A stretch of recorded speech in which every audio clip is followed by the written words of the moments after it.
I hope you've all got a fire plan at home, do you? I live on the outskirts. I have a house on the outskirts of Melbourne, and having a fire plan is pretty important. Where bushfires come through, I don't know when the last time bushfires went through Springvale, but we're all supposed to have a fire plan. And in part of the fire plan, we have to have the things that are important to us in one place so that we can take it and go. So do any of you have those sorts of things at home? What are important to you that you would want to take? Should something come along, blow your house down or take away your house or burn it down, what would you take? Photos? That's pretty common, isn't it, Faye? Any other things? Records? What, as in music records? Yeah, the Beatles' top hits or something like that? No, your family records and things like that, to your birth certificates and, yeah, insurance policies, paperwork. Only I noticed there a lot over this side. Anything over that side, what would you take? Memory stick. Very well. That's very for today, isn't it? High tech. Maybe you should scan every important document that you have and put them on. Your Bible. That's a good one. Now, that's what you would do in your house. Imagine if that sort of thing happened at church. What are the most important things that you would take in church? What do you think we would treasure? What would you treasure? What would you take first?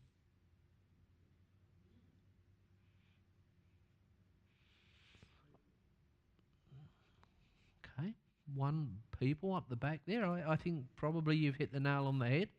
But, you know, it's interesting to see what we treasure. What would we take first? What is important to us? The stained glass window?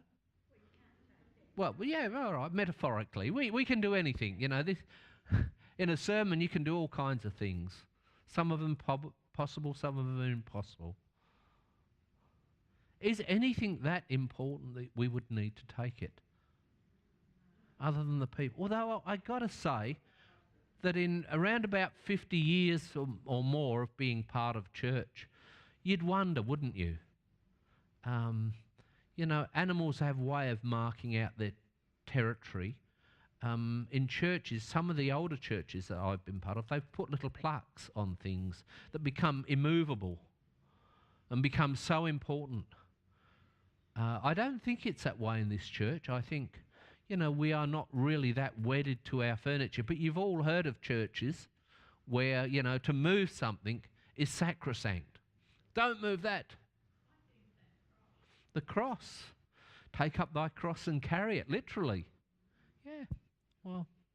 But is anything that important? The piano? That'd be a hard one to pick up and carry, wouldn't it?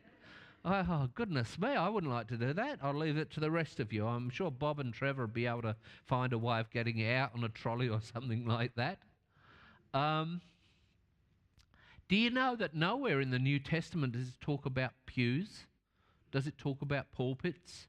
Does it talk about communion tables? Nowhere does it talk about stuff being important. You can preach on the beach, can't you? As Greg, I think, rightly said, the most important thing in this congregation is the congregation. Although how much money is spent on making sure buildings throughout our churches, throughout our synod, throughout the assembly, in the Uniting Church, Anglican, how much money is actually spent on the maintenance and the upkeep of our buildings? Millions. It could seem somewhat disproportionate to the actual real treasure, which is you, my friends. You are the most important thing in this building. And you know, if we had none of the adornment, and I like this church, I like this chapel, I must be honest, it's a nice one. I preach in a lot worse. None of it is more important than you, and none of it makes us worship any fuller or better. And that's what today's story is about. Where your treasure is, there also is your heart. What we place importance on. Now I want to say this isn't me speaking today, this is Jesus speaking. And it starts with a simple argument over a will. One person comes to Jesus and says, "Tell my brother to do this."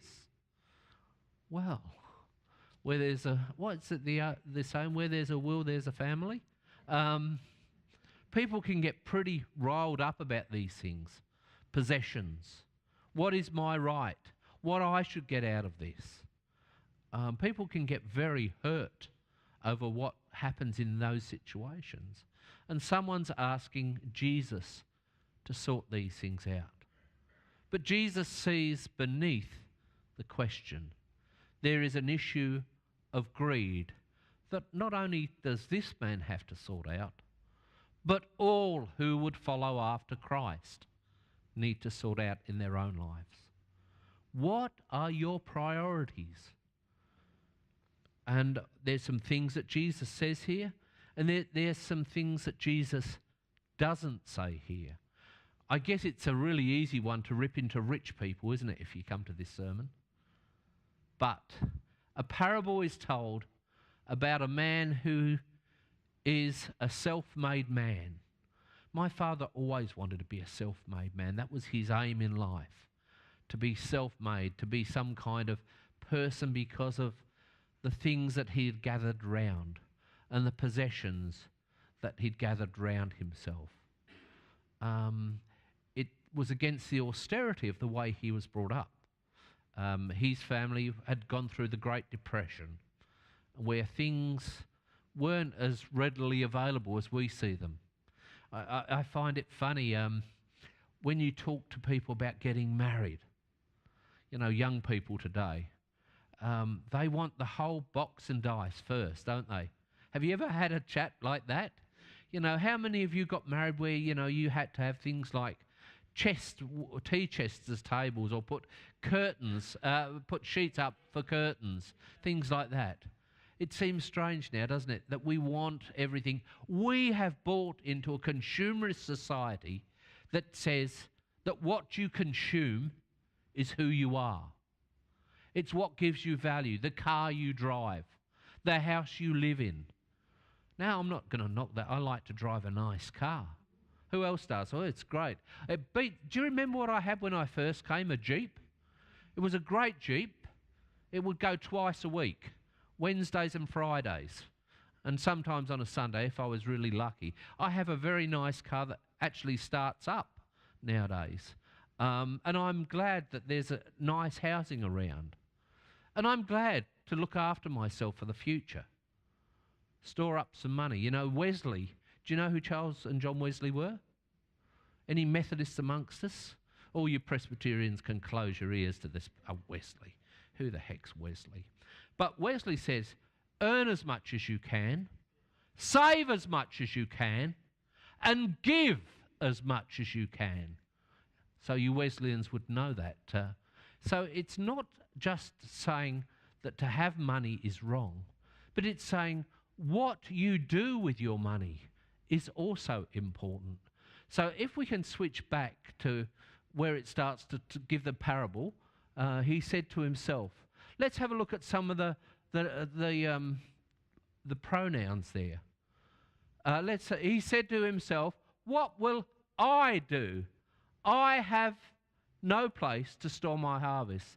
Then he thought, what I'll do is I'll tear my barns to build bigger ones, and I'll store all of my grain. I'll say to myself, you have plenty of goods, enough for several years. Take it easy, eat, drink, and enjoy yourself. Did you notice the pronouns there? What were they? I. He was I-centric. Everything revolved around him and his wealth. Interesting in the times that you will probably be aware that he is a person with barns. That usually means that he's a farmer or he's got stores of some kind. And there were very strict rules on the Jewish people that 1/10 of what they had was to be left for who? The poor and the sojourner. Part of the produce was supposed to be there. Some was given up to God. There were quite strong rules which don't seem to come through. But I'm all right, Jack, is probably the way that I would put this. And I don't think that's too far away from today's thinking in so many respects. Because if you watch the ads on our television, it's all about what I can have and how my life can be more comfortable rather than what I can give for others. I know that's a mass generalisation, but go home, have a bit of a check when you watch television, when you're watching Neighbours or whatever it is you watch on television. Some of us are a little more educated. I watch Play School. But no one got that. Never mind. You know, it's a case of what you can have for yourself is important. Is that the way that we should think, even as church? You know, surely we should think beyond ourselves.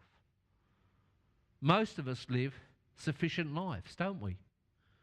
Compared to my grandparents, I am a very rich man. Compared to perhaps their parents, I'd hate to think of how much more we had. You know, are we any happier? Or were we any sadder in the lives that we had before? I can remember growing up with not much, and it didn't affect the happiness that I felt in life. I could while away my hours as a young child playing with the most basic thing. I look at my daughter and she's got to have the latest of this, the latest of that. You know, the Barbie phase in, the Lego phase is in, and we have to go to Kmart now just to look around if ever we go out.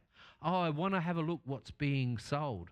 I guess in my growing up, we knew we couldn't afford it, so we didn't bother looking. But somehow we appreciated what we did get in some respects a lot more, didn't we? And you could appreciate, you know, the things that were around us a lot more because we interacted. Not with silicone screens or glass screens or tablets, but we interacted with the kids that we played around. You know, I always find issues like Facebook. Any of you who are computer literate, you will know of the word Facebook, and even if you aren't computer literate, you've probably heard of Facebook. Anyone here got a Facebook profile?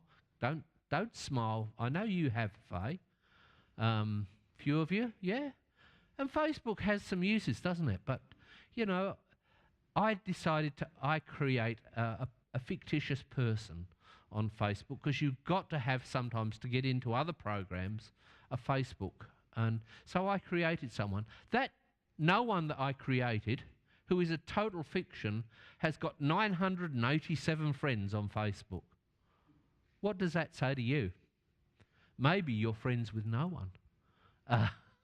But I find it quite interesting that that's the level of intimacy that some people go for. And it's hard when you're talking to your kids about relationships should be the important things, not just someone on the other end. Who knows who is on the other end of a computer? Because this talks nothing about relationships. The only person he seems to want to talk about is who? Himself. And the only time he does refer is in the third person. You know, I've done pretty well if you look at it in the Greek. He sits down and congratulates himself on having lived a pretty good life and reaping the benefit. Truly, this person is a fool. Why is he a fool? Because he's rich? No. Because he doesn't realise what are the true benefits in life. That of friendship, that of relationship, and internally the relationship with God. Because nowhere is God mentioned till right at the end when God says, "Fool, tonight you die." So hence it's gone into the English vocabulary as eat, drink, and be merry, for tomorrow you die. But there is a pause between the eat, drink, and enjoy yourself before God says, "You fool."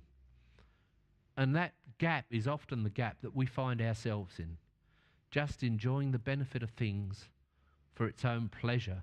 It's called hedonism in terms of philosophy, but hedonism is really the religion of many today. To just sit down, put as many possessions and wealth behind you. And I've yet to find anyone who can take it all with you. You can wrap yourself in one of those pyramids. You can put it all around your grave, but you don't take it with you. It's still there for someone to dig up centuries later. And so what do I say to us today? Simply this: what is important to you?